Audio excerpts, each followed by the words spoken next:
4 jogos, 25%. Esse argumento até parece razoável para alguns. Parece que ele fez uma análise nisso tudo, né? Olhou os últimos 4 jogos. Parece que ele fez o dever de casa para apostar. Só que tem 2 erros gravíssimos numa única frase. E o primeiro, você já conhece e assistiu o meu vídeo sobre o P-Value. 4 jogos não dizem absolutamente nada estatisticamente. O segundo é mais profundo. É um erro de como o cérebro humano processa a probabilidade. E hoje eu vou te mostrar 7 falácias cognitivas que destroem bancas e que você provavelmente está cometendo sem perceber. Antes de entrar nas falácias, eu preciso explicar por que elas existem. Durante centenas de milhares de anos, a sobrevivência humana dependia de reconhecer padrões rapidamente. Então, um barulho no mato pode ser um predador, a fruta vermelha, comida, nuvem escura, vem chuva por aí. Esse sistema é rápido, é eficiente e salva a vida em ambientes onde os padrões são reais. E aí, o problema é que apostas esportivas não são um ambiente de padrões simples. São eventos probabilísticos onde o ruído estatístico é enorme. As amostras são pequenas e o resultado passado frequentemente não prediz o resultado futuro. Então, quando o time perde 5 vezes seguidas, o cérebro diz, pô, tá na hora de virar, né? Quando o apostador acerta 3 seguidas, o cérebro diz, estou em forma. Ou quando uma linha que não bate em 4 jogos, o cérebro diz, não tem valor. E nenhum desses raciocínios é matematicamente correto. Todos parecem intuitivamente certos. E Daniel Kahneman chamou isso de Sistema 1 versus Sistema 2. Sistema 1, ele é rápido, intuitivo, automático. É o que gera essas falácias. Sistema 2, ele é lento, analítico, deliberado e é o que as corrige. Apostar bem exige forçar o Sistema 2 quando o Sistema 1 quer agir. E isso não é algo que você resolve uma vez e nunca mais enfrenta. É uma batalha constante, porque o Sistema 1 nunca desliga. Eu mesmo no UFC, tem direto, eu até mando no canal brincando, eu mando a aposta mesmo assim, mas falo assim, ó, pega esse hedge aí, que na minha cabeça fala, não, isso aí não vai bater. E várias vezes bateu. Então, é por isso que o processo, no geral, ele importa mais que a sua intuição. O processo força o Sistema 2, mesmo quando o Sistema 1 está gritando. Como eu disse, eu mandava a aposta mesmo assim, mesmo falando, achando que não ia bater. Por quê? Matematicamente fazia sentido enviar aquela aposta. Vamos lá, vamos falar logo das 7 falácias. E cada uma com definição, como aparecem apostas e por que é um erro e como corrigir. Então, a falácia do apostador, a Gambler's Fallacy, é a mais conhecida e a mais comum. Ela é a crença de que eventos passados independentes influenciam a probabilidade de eventos futuros. Em linguagem simples, achar porque algo não aconteceu por um tempo, está na hora de acontecer. Pô, saiu vermelho na roleta 5 vezes seguidas. Aí a maioria das pessoas acha que preto está atrasado, né? 5 vezes no vermelho é 50% de chance. A probabilidade de preto na próxima rodada continua sendo a mesma. É a mesma da primeira rodada. Então, cada rodada é independente. E o tweet aqui do início é o exemplo perfeito dessa falácia. Essa linha só bateu uma vez em 4 jogos de playoff. O que faz essa aposta ter valor? A linha bater ou não bater nos 4 jogos anteriores não muda a probabilidade do jogo atual. A menos que você tenha razão para acreditar que o mercado está mal precificado hoje com base em informação atual. No caso aqui na NBA, né, na playoff de NBA, perto do evento começar. Então, é difícil, porque nesse caso do tweet, era sobre uma aposta em chasing, comparativo na NBA, que estava pagando muito acima da Pinnacle. E a pessoa acha que ela estava precificando melhor do que os Sharps na Pinnacle, do que os grandes sindicatos.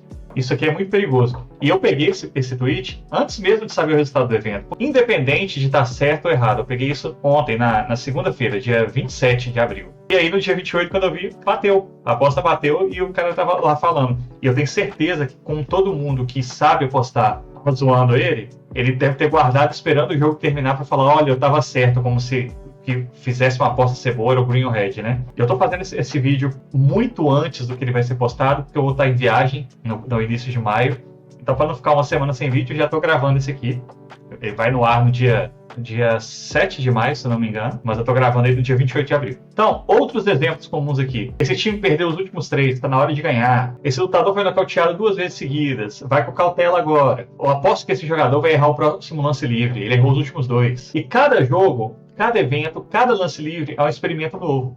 As condições mudam, o elenco, a preparação, o adversário, o contexto, mas mesmo que fossem idênticas, o resultado passado não vai determinar o futuro. Se uma moeda honesta sair cara 10 vezes seguidas, a probabilidade de coroa na 11ª é 50%, não é 99%, não é tá na hora. Casas exibem históricos de resultado recente em jogos ao vivo exatamente por isso. Vocês já viram, muitas casas aí mostram os últimos jogos, é para isso mesmo. Vermelho saiu 7 vezes seguidas. Isso aumenta as apostas em preto, por exemplo. A casa sabe que a probabilidade não mudou. Você não sabe. Antes de qualquer aposta baseada em sequência histórica, faça uma pergunta. Esse resultado passado muda alguma coisa sobre as probabilidades reais do próximo evento? Se a resposta for não, a sequência não é argumento. Se a resposta for sim, identifique exatamente o mecanismo causal. Não é que está na hora.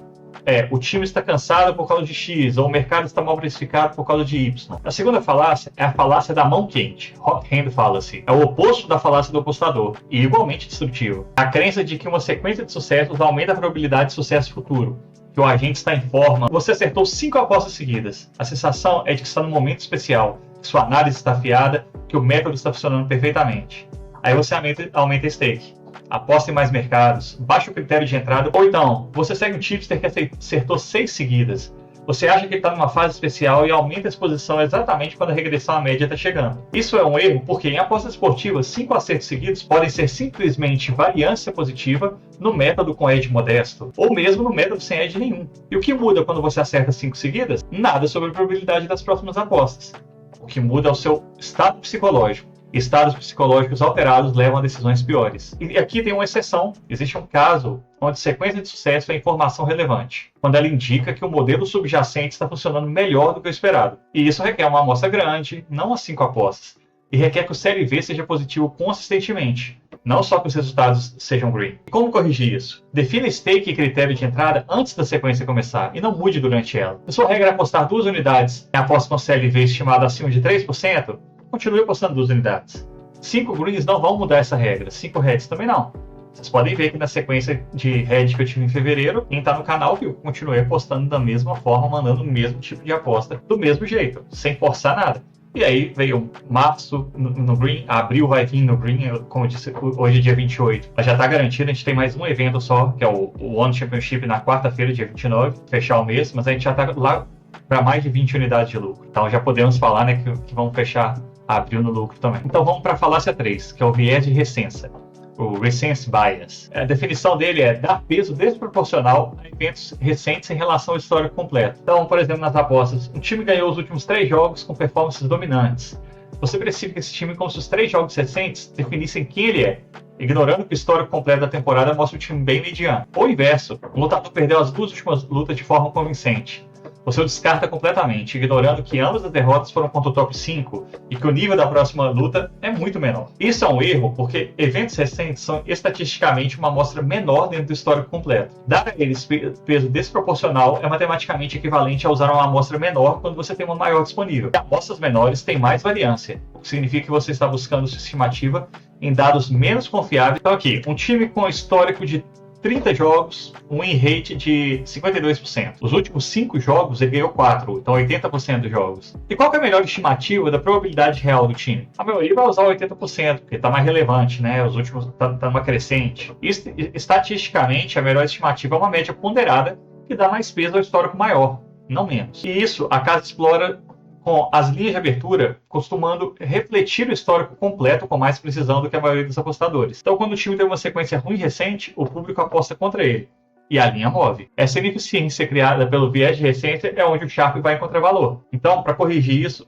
você define uma janela de análise antes de olhar os resultados recentes, e usa o histórico completo como âncora. Tem uma pergunta útil aqui. Se eu não soubesse os últimos resultados, como precificaria esse evento? Se a resposta for muito diferente da sua precificação atual, o viés de recência provavelmente está influenciando. Quarta falácia, viés de confirmação. É a tendência de buscar, interpretar e lembrar informações que confirmam crenças pré-existentes, e ignorar ou minimizar as que se contradizem. Como que ela aparece nas apostas? Você decidiu apostar no time A antes de fazer a análise completa. Aí você pesquisa e inconscientemente dá mais peso às informações que favorecem o time A.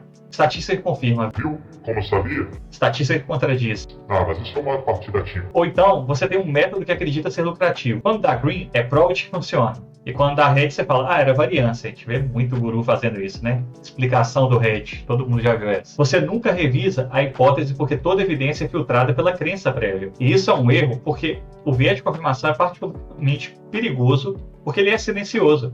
Você acredita genuinamente que está sendo objetivo, mas o processo de coleta e interpretação da informação já foi totalmente contaminado. Em apostas, isso se traduz em apostas com EV negativo, que parece que tem valor porque você ignorou as evidências contrárias, e métodos ruins que parecem funcionar porque você lembra mais dos greens do que dos reds. E para corrigir isso aqui são 2 hábitos concretos. Primeiro, você vai fazer uma análise às cegas.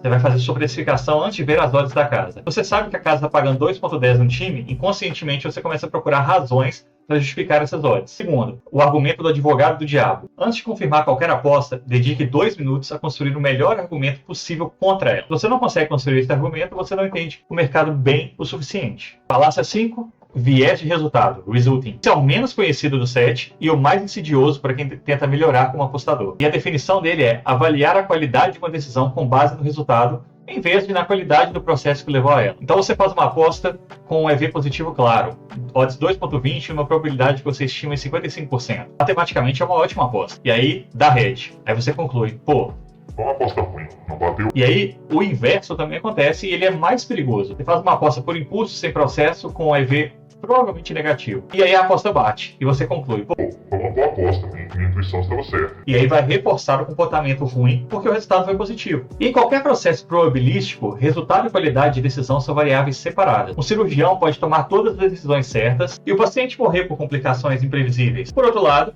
um cirurgião pode cometer erros graves e o paciente sobreviver por sorte. O resultado de um caso não avalia a qualidade do processo. Então, em apostas, esse viés de resultado ele é especialmente destrutivo porque ele corrói todo o processo. Então, quando apostas com bom processo perdem, você questiona o processo. Quando apostas sem processo ganha, você reforça o comportamento aleatório. A longo prazo, você vai convergir para um processo pior, guiado pelos resultados de curto prazo, em vez de pela lógica. E para corrigir aqui, você tem que avaliar suas apostas pelo processo, não pelo resultado. Tinha informação que justificava minha estimativa de probabilidade? As odds ofereciam EV positivo dada essa estimativa? O stake foi consistente com o método? E o CLV? Bateu o CLV? Foi positivo? Foi negativo? Se as 4 respostas forem sim, foi uma boa aposta, independente do resultado. Aqui no caso, se o CLV foi positivo, foi uma boa aposta. Então, por isso é muito bom você se ancorar no CLV para entender o processo, mesmo se você tiver uma sequência de heads. Se a maioria tiver o CLV positivo, você está fazendo boas apostas. Falácia 6. O excesso de confiança, né, que é o overconfidence. Superestimar sistematicamente a precisão das próprias estimativas e a qualidade do próprio julgamento. Como é que vai aparecer aqui? Você assiste o esporte há anos, conhece os times, os jogadores, as tendências, você sente que tem uma vantagem real sobre o mercado. Essa sensação é quase universal entre apostadores e quase universalmente exagerada. Então, o excesso de confiança em apostas se manifesta de formas específicas. Você estima o edge maior do que existe, o que leva a stakes maiores do que o Kelly fracionado recomendaria uma estimativa correta. Apostar em mercados onde você não tem vantagem real, porque a sensação de conhecimento é convincente, mesmo quando o edge não existe. Ignorar a eficiência do mercado. Acreditar que sua análise captura algo que modelos sofisticados de casas com equipes dedicadas não capturaram. Eu sempre falo isso. Eu não vou discutir com uma odd de fechamento da Pina no evento com 100 mil reais de liquidez. Eu não sou melhor que os Sharps. Eu não vou ser, eu não pretendo ser. E mesmo que eu tente, talvez eu nunca seja, entendeu? Então tem que ter um pouco, apostar, ter um pouco de humildade e reconhecer que você não está nem perto dos melhores que existem. Só assim você vai conseguir encontrar o edge. Isso é um erro muito grave, porque o mercado de apostas, especialmente em mercados líquidos, como as grandes ligas de futebol ou NBA, ele é altamente eficiente. Voltando a falar do print do início, né? NBA. Bater este mercado consistentemente ele requer edge real, não é apenas no conhecimento do esporte. Qualquer um pode ter opinião sobre qual time vai ganhar. Só que edge é ter uma estimativa de probabilidade mais precisa do que a embutida nas odds. São coisas muito diferentes. Para corrigir aqui é calibração. É regularmente comparar suas estimativas com os resultados reais. Você pode fazer sua precificação para todos os jogos do Campeonato Brasileiro desse ano, que já passaram. Ignorando o resultado, você faz hoje. Aí você volta lá atrás, pega as odds de fechamento. Sua probabilidade ficou perto do fechamento? Perfeito. Se os seus eventos, por exemplo, de 60% estão acontecendo 5 vezes das vezes, você está exagerando. Se os seus eventos de 60% de probabilidade vão acontecer 70% das vezes, você está subestimando. Então, manter um registro de estimativas de probabilidade e comparar com os resultados reais ao longo do tempo é o único antídoto real para esse excesso de confiança. Então você pode fazer um paper bet, fazer um backtest, né? Pegando apostas anteriores, como disse. E aí você compara o seu preço com o preço de fechamento. Isso é ótimo para você ver um método sem ter que esperar anos apostando nele para entender o que está acontecendo. E a última falácia, a aversão à perda, o loss aversion. A tendência de sentir perdas com intensidade psicológica maior do que ganhos equivalentes e tomar decisões irracionais para evitar perdas. Kahneman e Tversky demonstraram que psicologicamente perder 100 reais dói aproximadamente o dobro do que ganhar 100 reais causa prazer. E como que aparece nas apostas? Aparecem em 3 cenários diferentes. Primeiro, o cash out prematuro. Você tem uma aposta em andamento que está ganhando, o evento ainda não acabou, mas a casa está oferecendo 80% de cash out do valor potencial. Você aceita porque o medo de perder o que está ganhando supera a análise racional de se o cash out está oferecendo valor. E não está oferecendo. A casa sabe que você vai aceitar o cash out com o EV negativo para garantir o ganho. E é exatamente por isso que eles oferecem cash out. E fica todo mundo reclamando quando o cash out está fechado, esse tipo de coisa. E é ótimo para as casas o cash out existir. Cenário 2, eu já falei em outros vídeos, perseguir perdas, né? Você perde 3 apostas seguidas. Aí a dor da perda é maior do que a análise racional permitiria. Você aumenta o stake para recuperar mais rápido, aceitando mais risco do que o método recomenda. Então, perseguir essas perdas é diretamente causado por aversão à perda. A dor de estar no vermelho é tão intensa que você age irracionalmente para eliminá-la. E o cenário 3, segurar apostas perdedoras. Em exchanges ou mercado ao vivo, você tem uma posição perdendo. E em vez de fechar no prejuízo pequeno, você segura. Porque realizar a perda parece pior do que manter a posição viva. E o resultado, a perda pequena vira perda grande. Aqui eu já fui pro lado das exchanges, né, dos traders. Não gosto muito, mas é importante falar. A gente pode ter gente que faz apostas ao vivo e faz trade aqui na Betfair Exchange, por exemplo. Então é importante falar aqui. E aqui, por que é um erro?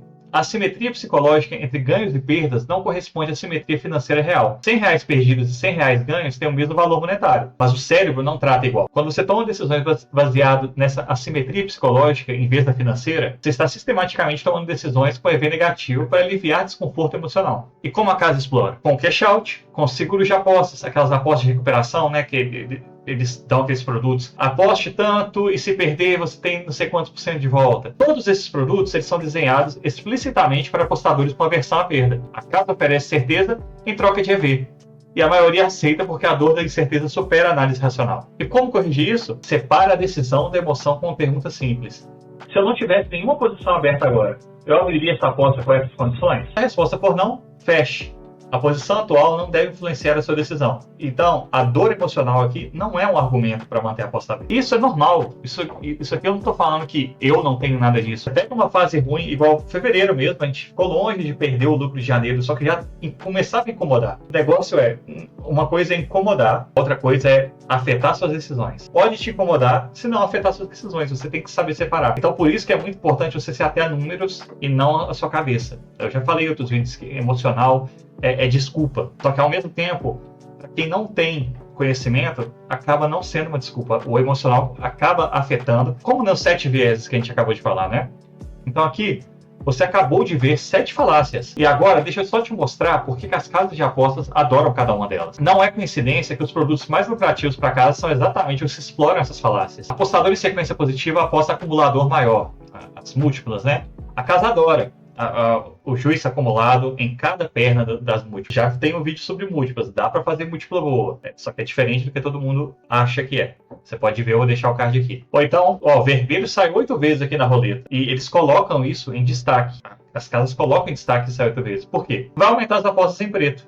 E a casa sabe que a probabilidade ainda é a mesma. Cash out, ele é oferecido sempre com EV negativo. Ele sempre está pagando menos do que deveria ir. E o apostador aceita para eliminar a incerteza, né? Que, e se sofre um gol aqui no último minuto? E a casa vai lá e realiza um lucro garantido para ela. O apostador acha que sabe mais sobre o primeiro gol ou o número de escanteios do que o mercado. E a margem da casa é alta nesses mercados exatamente porque sabe que o apostador vai ter muita confiança nisso. E isso vai pagar para casa. Um apostador em sequência ruim recebe uma oferta de bônus. 2 efeitos simultâneos aqui. Alivia a dor da perda recente e ancora o apostador numa fase de viés de recência negativo. Exatamente quando as decisões são as piores possíveis. E eu não estou aqui dizendo que as casas são vilãs.